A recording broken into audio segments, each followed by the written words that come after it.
तो देखिए स्टूडेंट, इसमें हम लोग देखते हैं, इसमें हम लोग को दिया गया है कि 2x प्लस 3y बराबर 11 और 2x माइनस 4y बराबर माइनस 24 को हल कीजिए तथा इससे m का वह मान ज्ञात करिए जिसके लिए y बराबर mx प्लस 3 हो। ये बहुत ही इंपॉर्टेंट प्रश्न है, इस तरह की एग्जाम में पूछी जाती है, भी आई है।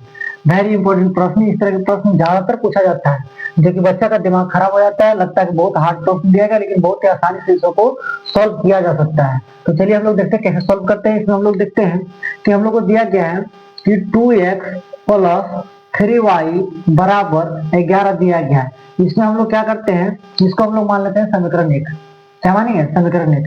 इसको हमको सोल्व करना है, कैसे सोल्व करें? सबसे पहले एक चीज का मान निकालिए, x का मान रखिए और y को भेज दीजिए। x का मान निकालिए, क्या करें? 2x बराबर, उसको उधर ले आते हैं, क्या होगा? 11 माइनस 3y। अब सिर्फ हमको x का मान रखना है, तो 2 गुना में, तो यहाँ कहाँ जाएगा? भागा में, यानी कि x बराबर 11 माइनस 3y बटा 2। 2 गुना में, यहाँ कहाँ गया? भागा में। इसको मान लेते हैं समीकरण 2। मान लें समीकरण 2। अब हम देखते हैं दूसरे को उठाते हैं। दूसरा प्रश्न हम लोग दिया, दूसरा इक्वेशन क्या दिएगा? पहला इक्वेशन तो उतार लिए, दूसरा इक्वेशन उतारते हैं। दूसरा इक्वेशन हम लोग देखते हैं 2x माइनस 4y बराबर माइनस 24। कितना दिया गया? माइनस 24। हम लोग क्या करेंगे, इसको हम लोग सोल्व करने के लिए पहले x का मान रखते हैं, तो 2x बराबर माइनस 4 को उधर भेजेंगे, तो माइनस 24 प्लस 4y। इसी x को हम उधर अगर ले, x को खाली सिर्फ रख के और हम 2 गुना में उधर भेज देंगे, कहाँ जाएगा? भागा में। कहाँ जाएगा? भागा में चला जाएगा।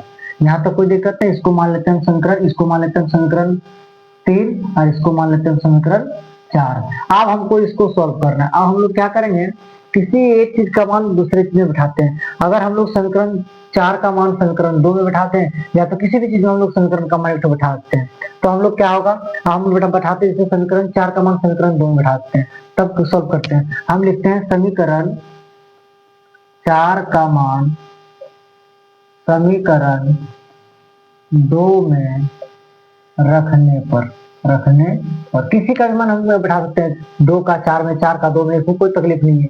बैठा दिए तो हम लोग क्या करते हैं, इसमें हम लोग देखते हैं समीकरण 4 का मान समीकरण 2 में बैठा देते हैं। समीकरण 2 का मान कितना है?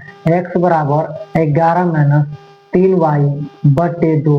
और हम लोग x का मान कितना निकाले समीकरण 4 में? समीकरण 4 में x का मान निकाले हैं माइनस 24 प्लस 4y बटे 2 बराबर 11 माइनस 3y बटे 2। इसको सॉल्व करते हैं। अब सॉल्व करने के लिए क्या करेंगे, हम लोग सब क्रॉस मल्टीप्लाई करते हैं। क्रॉस मल्टीप्लाई करके इसको सॉल्व करते हैं। क्रॉस मल्टीप्लाई करेंगे अगर हम, तो 24 गुना माइनस 48 और प्लस 4 गुना 8y बराबर, इसको इधर से मल्टीप्लाई करें तो 11 गुना 22 माइनस 2 तिया 6y। यहाँ तक कोई दिक्कत नहीं है। हम लोग क्या करते हैं, ये माइनस को इधर ले आते हैं, इसको माइनस को उधर भेज देते हैं, तो होगा 8y प्लस 6y बराबर 48 इधर जाएगा 22 प्लस 48, इधर माइनस में, उधर कहाँ जाएगा? प्लस में।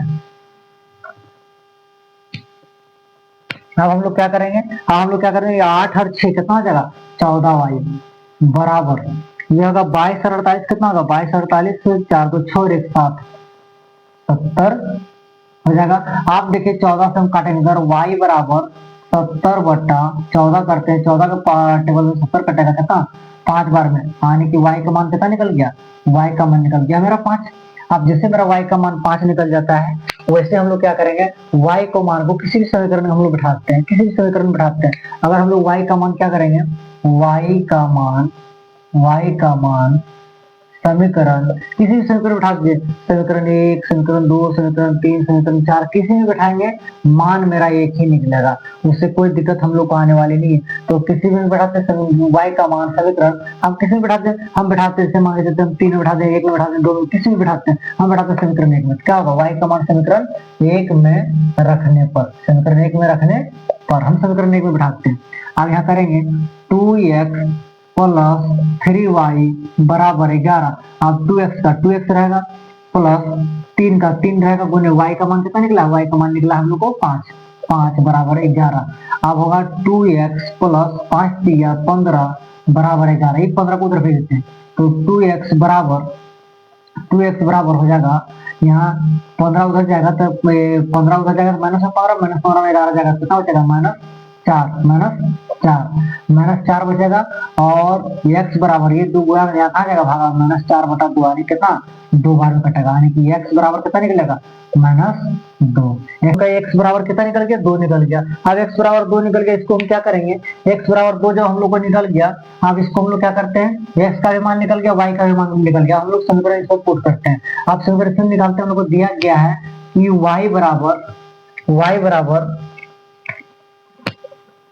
बराबर दिया गया है mx प्लस 3। अब y का मान हमको कितना पता है y का मान हम लोग को पता है 5 बराबर m का मान तो m रहना है और x का मान कितना पता है गुने -2 प्लस कितना हो जाएगा 3। हम लोग क्या करेंगे हम लोग करेंगे सबको जो गुना करते हैं कितना हो जाएगा 5 बराबर ये 3 प्लस में इधर हम भेजते हैं +3 को इधर भेजते हैं। अब +3 को इधर भेजेंगे कितना आएगा ये +3 में 5 और ये इधर आ जाएगा तो होगा कितना -3 बराबर यहाँ 2 को m से गुना करेंगे कितना आ जाएगा m को 2 से गुना करेंगे तो या तो रहने दीजिए m का m रहने देंगे और -2 गुना में यहाँ कहाँ आ जाएगा यहाँ आ जाएगा हम लोग को भागा में आने की हम लोग का हो जाएगा यहाँ चेंज करेंगे क्या आ जाएगा आने की हम लोग को m बराबर 5 में से 3 जाएगा कितना हो जाएगा 2/-2। अभी काट देंगे कितना हो कटेगा एक बार में आने की हम लोग का मान निकलेगा m बराबर -1।